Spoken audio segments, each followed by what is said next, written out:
Olá. Desde que a pandemia do coronavírus começou a produzir os graves danos à saúde das pessoas, nós percebemos que alguns administradores públicos, em especial prefeitos, adotaram nos seus municípios algumas medidas restritivas a direitos fundamentais dos cidadãos. Nesse sentido, por exemplo, aqui no estado do Rio Grande do Sul, houve prefeitos, e não foram um nem dois, que restringiram o acesso das pessoas às suas localidades, às suas cidades. Independente da boa intenção desses administradores, que, por certo, estavam querendo evitar o contágio e a transmissão do coronavírus, o que se percebe aí é que essa medida jurídica nos parece excessiva, abusiva e, portanto, não pode ser admitida. Porque quando se quer restringir mais gravemente os direitos fundamentais, a Constituição estabelece, ordena como isso deve ser feito. E é aí que surge o que a doutrina denomina, o que denomina o sistema constitucional de crises, que visam colocar a salvo de qualquer instabilidade político-social a ordem democrática, a ordem constitucional.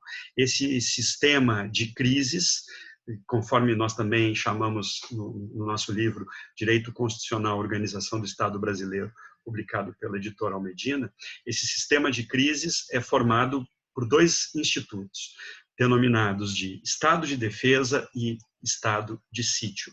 São figuras jurídicas que aumentam o poder repressivo do Estado e que devem ser utilizados sempre de forma muito excepcional, ressaltamos, e de forma temporária, preste atenção nisso. Estado de defesa, estado de sítio, medidas excepcionais e temporárias, que aumentam o poder repressivo do Estado, visando debelar alguma crise, alguma situação de caos social que afete a estabilidade da própria Constituição. Bem, essas figuras, o Estado de defesa e Estado de sítio, como dissemos, estão ordenados na Constituição Federal. O artigo 136 estabelece as regras do Estado de defesa, e ali nós vamos encontrar que ele deve ser decretado pelo presidente da República em locais restritos e por tempo determinado, nunca superior a 30 dias. Caso haja a necessidade de manter o estado de defesa, ele poderá ser prorrogado por mais 30 dias, sem nunca exceder, então, esse prazo. A decretação do estado de defesa é passível de um controle político do poder legislativo, para evitar um ato arbitrário desmesurado por parte do presidente da República. Assim, decretado o estado de defesa, esse decreto deve ser encaminhado para o Congresso Nacional em 24 horas e contará com o aval, com a chancela do Congresso Nacional. Caso o Congresso Nacional não avalize essa medida do presidente da República, cairá o estado de defesa. Bem, o estado de defesa, como nós dissemos, aumenta o poder repressivo do Estado.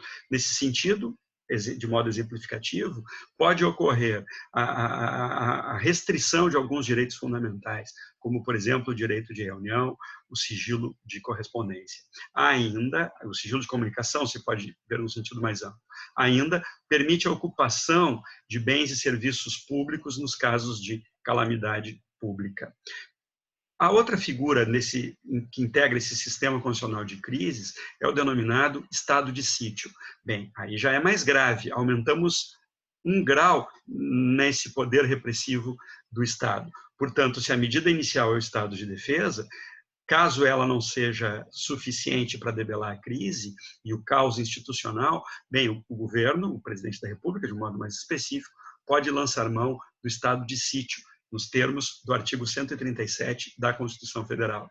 E aqui teremos uma limitação, uma forma mais grave de suspensão das garantias constitucionais. O estado de sítio pode ser de duas formas, ou seja, há duas espécies de estado de sítio. O estado de sítio repressivo ou o estado de sítio defensivo. O estado de sítio repressivo está previsto no artigo 137, inciso 1º da Constituição Federal. Ele vai ser adotado, por exemplo, caso as medidas repressivas tomadas pelo Estado de Defesa não forem suficientes para debelar a crise que coloca em xeque, em risco, a estabilidade democrática do país. Numa situação de caos nacional. Esse estado de sítio repressivo, ele pode, por exemplo, determinar a obrigação de permanência em locais específicos, a detenção das pessoas em edifícios, desde que esses prédios não sejam destinados a acusados ou condenados por crimes comuns. Ainda estabelece a possibilidade de restrições relativas à inviolabilidade de correspondência, ao sigilo das comunicações, até mesmo a liberdade de imprensa, de radiodifusão e de televisão. Assim como também, vejam como é grave, pode estabelecer a suspensão da liberdade de reunião, busca e apreensão em domicílios. Bem, o estado de sítio defensivo, a outra modalidade de estado de sítio, vejam que são duas formas de estado de sítio, o repressivo e o defensivo. O estado de sítio defensivo está previsto no artigo 137, inciso 2º da Constituição Federal. E ali nós temos que esta medida será adotada pelo presidente da República, sempre pela via de um decreto, nas situações em que o país se envolva numa guerra.